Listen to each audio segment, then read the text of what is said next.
Today on Crack Builds, I was going to install a garage door opener, and when I got up to look at the low voltage wiring, the electricians kind of played a dirty on me. They didn't label any of those wires. There's a wire that goes to the button on the wall, and there's a wire to go to each of the safety eyes. So I'm going to do a quick video on how you work around that. Stay tuned. So here's a Klein tone and probe wire tester tracer kit. This one is the VDV 500-705, and this is what we're going to use to trace those wires. Welcome to another Crag video.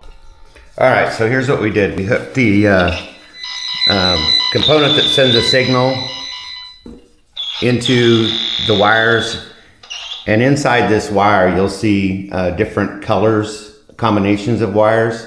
So on this application I'm using the blue and white ones, and then I'm going to go up to where they come up out of the ceiling,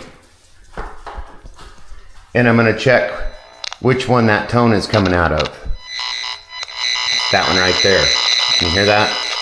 So now I know that this goes to that button on the wall, and then I'll do the same thing for the eyes and come back up. So that's how this tool works. It's really handy for that. I'll put a link for the description of the item that I was using to trace those wires down below. And like always, please like, share, and subscribe so we can help build the channel. Thank you.